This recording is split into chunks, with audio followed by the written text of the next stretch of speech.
As you can see, always in the back we have a line of well-faded denims with single-sided tabs on from 1953. This one at the very end. I'm really excited to show you guys, so look very carefully. The best part of vintage denims is this color fade. The color fades on the front of the thighs we in the business call the whiskers. And on the back, these color fades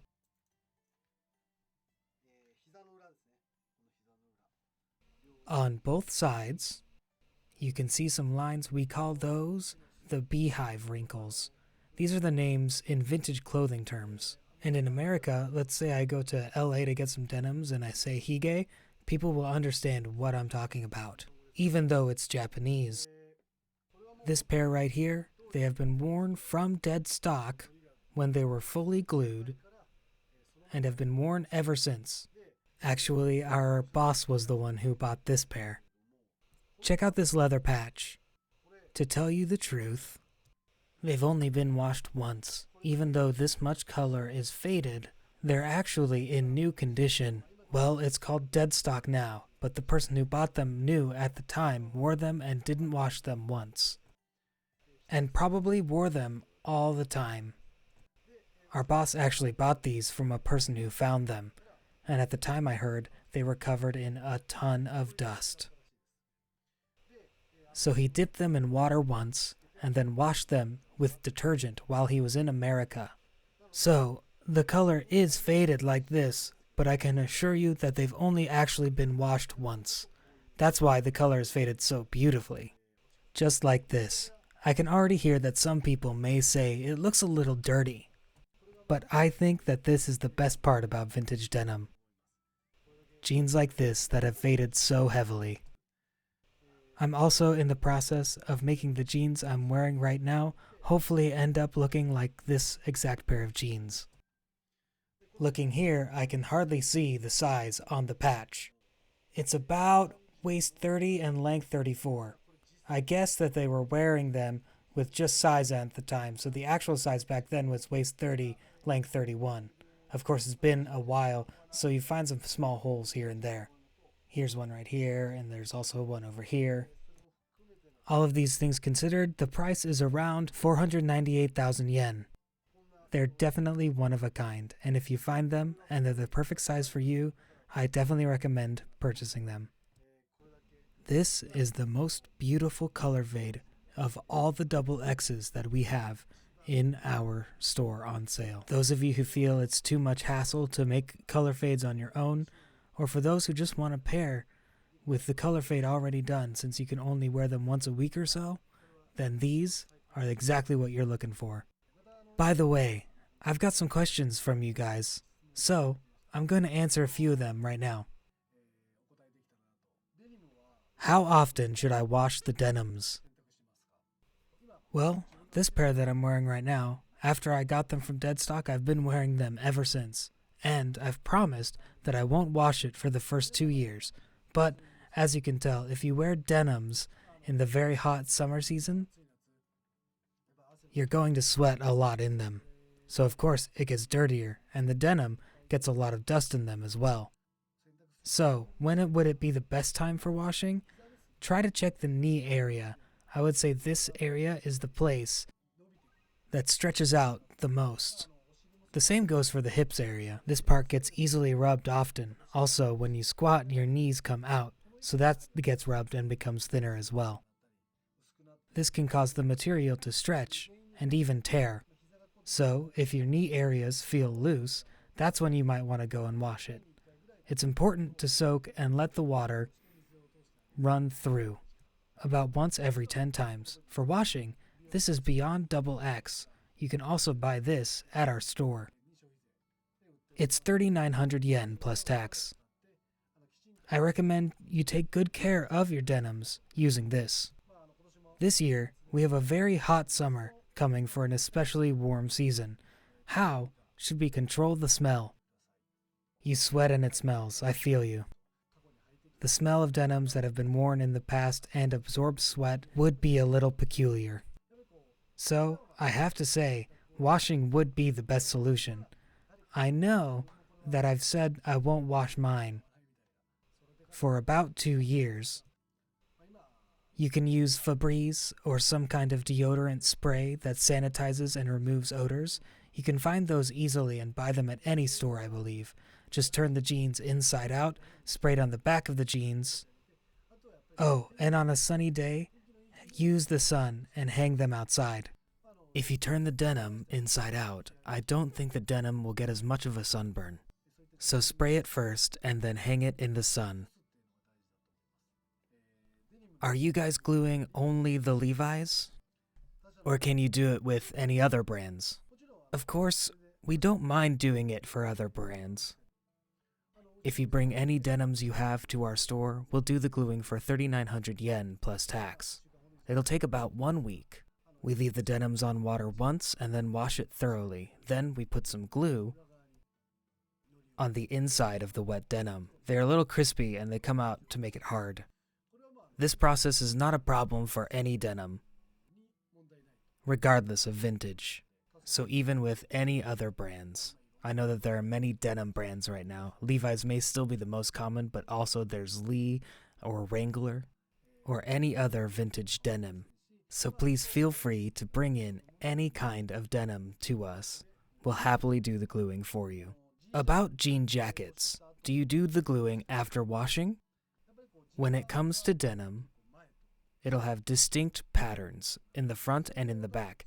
In the case of the jean jacket, the sleeve part, this area right here, in denim, it's like a beehive. I assume it's similar to the way it appears on the back of the knee. So it might actually be a good idea to put some glue on that area. Since vintage denims are sometimes too expensive to actually afford, I'd like to know what you recommend in terms of replicas. I've been in touch with a lot of people recently.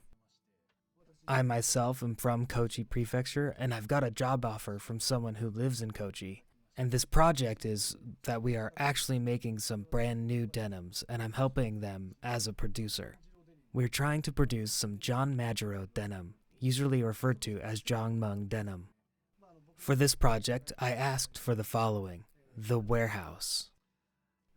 Warehouse is also very particular about denim products, and also I've met with the CEO already, Mr. Shiotani, and I've learned that he is very interested in vintage denim and has been studying the details extremely well.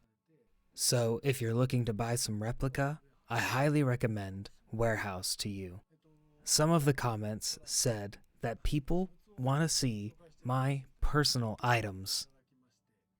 I wouldn't call it my collection, but today, I will show you some of the things that I like to collect. In summer, I always wear the Champion shirts. Actually, the one I'm wearing today with Yale on it, this one is from the 90s. I used to collect really old Champion t-shirts from ones that were called runner's tags.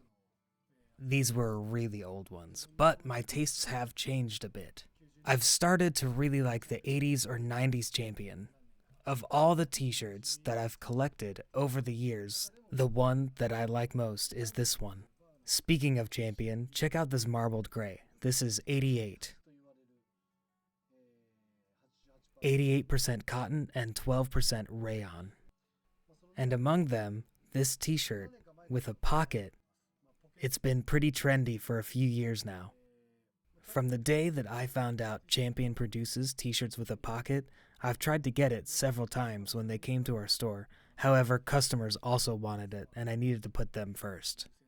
So it took forever for me to finally get it. Thanks to my friends and other people who are also Champion lovers, with all of their help, I was finally able to get one in my own size. It was pretty hard to get, so I'm very attached to this marbled gray t-shirt with a pocket. Now, let's see some color variations. There are so many of them, I know, but I'll show you what I have. Purple. It's a pretty unusual color, isn't it? I don't even think purple would be the first color I would want to wear right now. Well, I like it, so of course, I'm keeping it. Also, check out this next color. I actually like it a lot. The tag is what we call a tricot tag. The cotton material is a little bit thinner. This beautiful turquoise blue, it's printed in the front. Recently, I've been seeing these printed t-shirts with a pocket, and I think it's pretty cute with a print on the little belly area. I personally really like it, so I'm keeping it. And then there's this one. I've been wearing it quite often. This black body t-shirt. Well, it's a little loose, but nowadays, silhouettes that are loose-fitting on top and slim on the bottom are in fashion, I feel like. I see quite a lot of people wearing t-shirts off the shoulders as oversized. When it comes to me, size large to extra large are personally acceptable for me. I'm obsessed with this black t-shirt with a pocket. The color is a bit faded from when I first bought it, but I think this is also the taste of old clothes. So I'll keep it forever, for sure. As for this black one, I got it as a birthday gift from a friend. I can still remember how happy I was. Well, today, I've only shown you 4 things, but I've been interested in champions since I was a teenager. For a while, to be honest, I owned about 200 of them. Out of those 200, how many do I wear actually on a daily basis? Let's just say it was about 15. Things happened, I gave them away, and now only the good ones are selected to me. So I still have about 50? Yeah, probably about 50. I'm sure I'll keep wearing them for a long time, but as I get older, the number of items I wear is gradually less and less, with only the ones that I really like. And my taste has actually been changing. It became simpler, but I'm also starting to like printed items. So I feel like I'm gonna collect more different things like this than before. I only brought 4 things, but it was fun sharing my own items with you guys. If there's anything I can introduce from my own items, including my own vintage, I will do so again. Thank you all for watching.